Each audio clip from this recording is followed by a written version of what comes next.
The king of the monsters teams up with the king of consoles. Here's your look at the NECA toys. This is the Godzilla monster of monsters, Godzilla.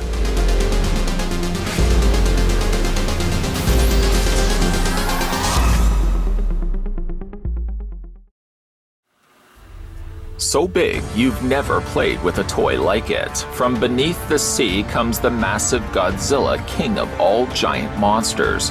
Send him into battle against fierce foes and watch as he proves his strength. When the planet is in crisis, Godzilla is there, but will he save the Earth or destroy it?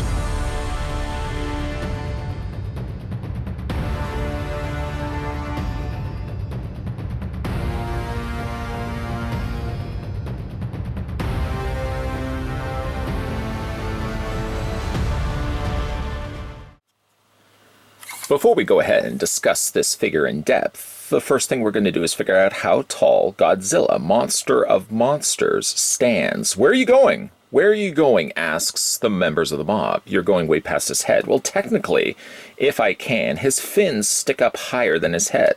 So I'm kind of using that as my source of measurement. Going right to here rather than here, you're looking at the figure of Godzilla, monster of monsters, standing 6.9, there you go, 6.9 inches in height. And that works in centimeters out to be 17.5, exactly 17.5 centimeters tall.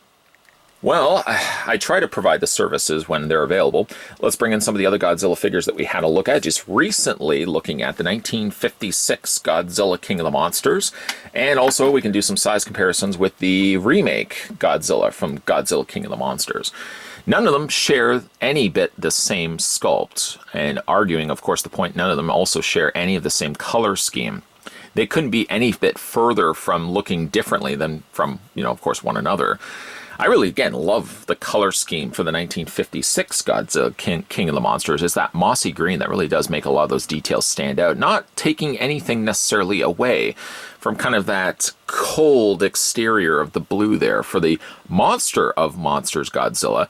And unfortunately, that kind of gives the bronze, the award for the third place to Godzilla here on the far left. There's nothing really necessarily wrong with the figure, but keeping to more realistic color schemes ultimately results in Godzilla King of the Monsters kind of falling flats with popping of colors that the other two certainly do possess. To come included with the figure, we do get the same similar instructions that we got included with the 56 King of the Monsters Godzilla, and that is the Godzilla tail assembly instructions. I actually really didn't even need the instructions, nor did I really need to struggle to get the tail in place, but they do include instructions that consist of dipping the tail in warm water for about 20 seconds. We don't need necessarily skin peeling off hot temperatures to put the tail in place. Warm water will certainly suffice.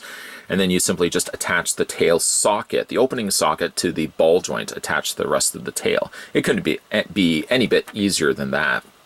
I did notice, though, that when I got it out of the packaging, to assemble the tail, like I said, it really wasn't any bit the struggle at all.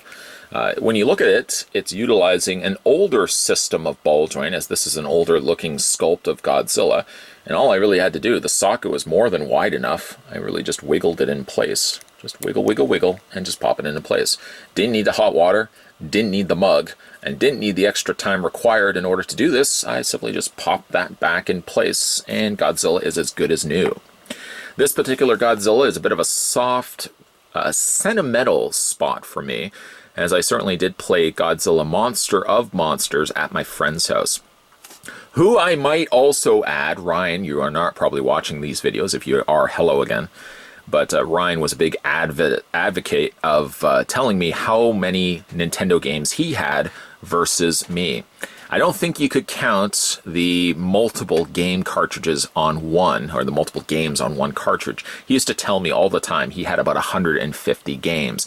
Then I realized he had like one of the 101 games in one cartridge, or it was about 100 games in one cartridge, and all the games sucked. So Ryan, if you are watching these videos after the fact, years later, your 150 games versus my 15 games, I call shenanigans.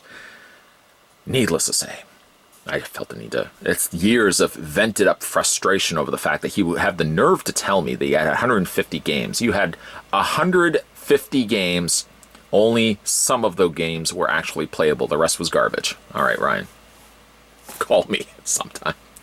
Anyways, having a look at this rendition, if you will, of Godzilla, again, brings me back to the days of playing Monster of Monsters over at my friend's house.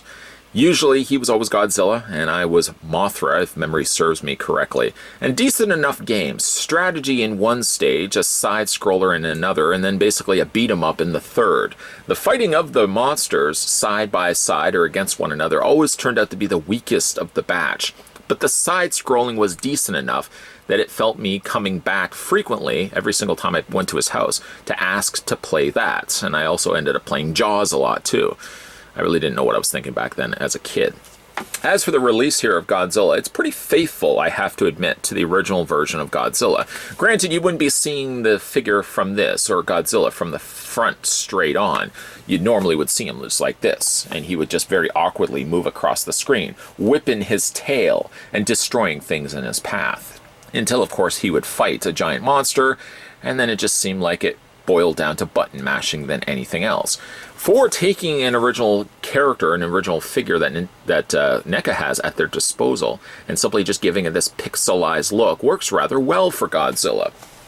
The face sculpts, and again, you would only really be seeing it from this side, but certainly as a plastic figure, we can kind of get a little bit more of a feast of the eyes by having a look at this character's eyes. One of the things that really certainly does stand out on this particular version of Godzilla is the fact that he does have these very bright, ruby-colored eyes staring right back at you. The pupils also aid to kind of give you a very creepy look as he's staring right back at your soul. The coloring here is kept to kind of a grayish blue. Most, if not all, the coloring of Godzilla is kind of this bluish gray. And then you sort of are treated to these little squares, these little patches of lighter color. The patches start all the way up to his cheeks and work their way down. Before we actually go further down on Godzilla, I want to also just point out the nice black panel lining that they added to his face. Certainly it brings out things like his snout, the sides of his cheek, and even the areas around his eyes all now pop by adding that a little bit extra wow by adding all that panel lining. I think it really does bring out a lot of those details quite nicely. The mouth does open and close. Closing still sees some of the visible teeth, while opening up the mouth gets the full treatment. The tongue is done in pink, and the whites of his teeth certainly do stand out against the backdrop of this blue. Talking more of the blue, the color scheme for really all the figure except for the nails, if you want to call them nails, the feet, the toenails, if you want to call them that, and the teeth. Everything else is really 3 different tones of color. Primarily, it's this kind of bluish gray, or grayish blue, if you'd like to describe it as that. More of a grayer tone of that same color scheme. And then you've got these lighter little areas right here. I don't know if it's intentional, but I noticed things like the letter E on Godzilla's thigh. Why does he have the letter E? Well, I really don't know.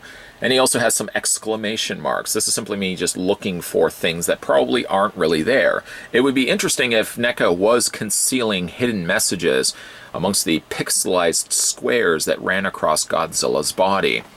The texturing and the kind of quasi-fur treatment that Godzilla has, I know it's not really fur, but it certainly most definitely looks like fur when you're looking at it, is really nicely standing out here. And when you do have the lighter color here mixed with the darker color, you get a nice natural shading. Although, with it being a video game treatment figure, you're not really getting the gradual transition of dark to light colors. Instead, you're basically just getting a solid border of color. One side, the darker side, Lower England, was it from the Married with Children episode? And then the lighter color where the sun actually would hit it. Flipping the figure upside down, you also get the darker treatment done to the undersides of his feet, and even the tail itself also gets the underbelly done in this dark grayish blue, while the regular lighter version of that color makes, again, more appearances along the top, along basically where anything light-wise would be hitting it.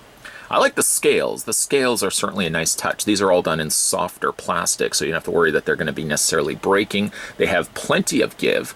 Not that you're going to be spending a lot of the afternoon. Maybe you are, I don't know. I mean, I'm not going to judge you. If you are somebody that just sits and watches TV, does this with his Godzilla figures, at the very least, the fins, the scales, the protrusions of bone aren't going to be breaking off on you anytime soon. You could really do this until the cows come home, if you live at a place that has cows that come home every single night. Overall, again, I really like this one quite a bit. I feel maybe biased to the fact that these are video game inspired characters.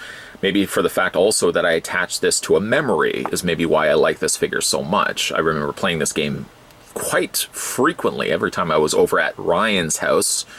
I don't know if Ryan's watching this or not, but certainly for all those reasons, the fact that they are video game inspired characters, the fact that they're Godzilla, and the fact that it's based on a video game that I played so frequently, maybe I do like this figure more than the next guy. But there's something to be said for the fact that they do use these sort of cel-shaded color schemes. These pixelized little squares of color really does make the figure feel like I'm looking at a video game rendition of the King of the Monsters. Okay, so let's have a look at this guy's articulation. His head rotates all the way around. In two places, I simply just was letting it to go on its own merry little way. But if you rotate and hold the neck, the head rotates all the way around on its own ball joint, like that. And again, you've got the hinge on the mouth. Yum, yum, yum, yum, yum. The neck is also on a separate ball joint, so it moves up and down, and it hinges back and forth if you wanted to. The upper torso, much like other Godzilla figures, has a ball joint, so you can rotate that back and forth as well. Shoulders are on a pin and hinge joint, or possibly, you know what, I think they're even on a ball joint now that I'm looking closer at it. There's no hinge joint, so obviously that is a good dead giveaway that this is using a ball joint.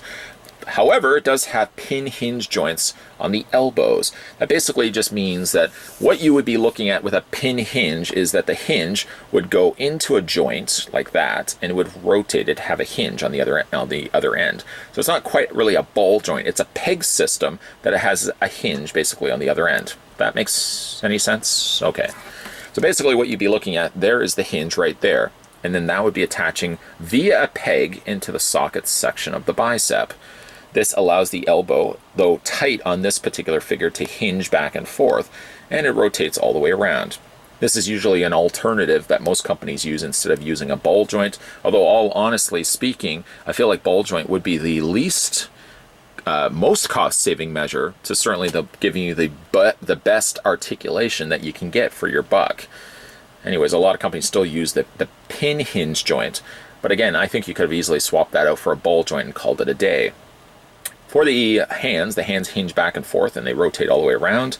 Being the fact that his hands are so small, these little tiny cocktail sausage fingers don't have any articulation to them, unlike the 56 Godzilla that we recently had a look at. The legs are stumpy and chunky, but they do hinge outward via their own independent ball joint. They rotate the legs forward and back, although you don't really get the forward and back motion as much as you do have swiveled action outward.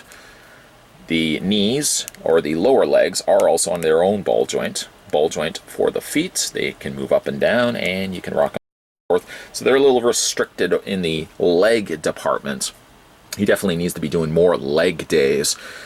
Then you've got a ball joint here. You've got a ball joint here. Well, let me just break that down for you. Ball joint, one right there, and one right there.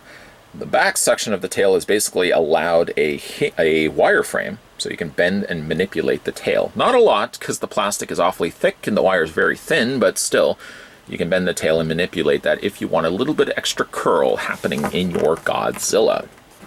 What's there to be said for a figure like this? May not be everyone's cup of tea, yes. Of course, you can always take the overall consensus of collectors and you can sort of detract and subtract from that. Some people may not like Godzilla, so right off the bat, that rules out a figure like this. If you don't also like video game cel-shaded characters that NECA has produced, yeah, sure, we can cut that one off as well. And maybe if you just weren't a fan of Godzilla Monster of Monsters, maybe, yeah, you could just check that one off your list also as well. But if you are a fan of Godzilla, and maybe you like all the different incarnations of the King of the Monster, then this is one that you may want to be adding to your collection if you haven't already done so. having a look at the Godzilla Monster of Monsters, let me also just stop that train of thought for a second and just reiterate one thing. Ryan, if you have 100 games on one cartridge, that's one game. That's not 100 games. Though we haven't spoken for like 28 years, and far be it for me to sound like I'm harboring resentment, let me just also tell you as well, the 100 games on that cartridge all sucked. There, I said it. I'm sure he's not even watching anyways. If he is though, I mean, it's one game. You didn't have 150 games. You had like, I don't know what it was, 51 games, because one game had 100. And I know I'm harboring resentment. I'm not really harboring resentment, but he sort of held that over a lot of his friends. I have 150 games. No, you don't. You have 51 games, and that one cartridge has 100 games on it that all sucked. There, I said it. Going back to Godzilla Monster of Monsters, a go-to game, and one of the better games that he actually had in his library. It was something I always asked to play when I was over at his house. Some of the elements of the game was weak sauce, like the battling of the monsters face-to-face, but the side-scrolling was decent enough. And if you kind of like the turn-based system idea, the actual grid and moving the monsters around before they actually got into some monster fighting action was pretty cool as well. So Godzilla Monster of Monsters as a first entry into really the first Godzilla video game that I've ever played, basing it on the original Toho movies that I used to watch growing up. Again, it was really my only outlet to be able to play as Godzilla. As weak as the game was, it was still a decent enough game, and it always made me come back and want to play more. NECA Toys, though, for certainly taking a 8-bit sprites like Godzilla, who you really only see from the side moving very awkwardly across the screen, was able to recreate it quite well here with a figure that they've already had in their inventory, in their catalog of molds. Simply by bringing in a figure that we've already seen before and being able to add a new coat of paint to it definitely does show that NECA Toys are the king of re-releasing figures. It's not simply a case where they're just giving us a new coat of paint. They're giving us a coat of paint inspired by perhaps a game that we've grown up with. Looking here also in final looks, I'm sure you guys are probably also seeing this as well, that the neck is twisted sideways and it looks like he's got bones sticking out the side of his neck. Yeah, I just had to twist that around so it was on the top in case anybody was wondering. But overall, I'm pretty happy with how this one released. Biased, perhaps, yes, by the fact that I did grow up playing this game in a guy's house that clearly was lying to his friends. He did not have 150 games. I'm still dwelling on that. But I did enjoy playing Godzilla King of the Monsters, so I'm very happy to finally add this one to my existing Godzilla collection. Did you manage to pick this one up for yourself? Did you have a friend that was a fibber face that used to tell you that he had X number of games, and really only a couple of those games were games that had 100 or 50 in one, 52 games, whatever it was? It doesn't give you a quantity of games. It simply is one extra cartridge to the cartridges you already have in your collection. Fibber-faced friends. Do you have any of those? Let me know down below. No, don't let me know. Don't let me know down below in the comments. Don't name names down below in the comments section. But what you can do in the comment section is let me know what you guys think of this figure. Did you pick up the Godzilla Monster of Monsters for yourself, or based on this review, or in this review alone? Let me know what you guys think of it down below. Speaking of also down below, you can also hit that subscribe button down below if you are new to this channel, or let's just say you're a long-time viewer, never got around to it, and turn on the bell notification. And definitely stay tuned, because there's going to be a whole lot of NECA reviews coming your way. Thanks for watching, and I'll see you guys next time.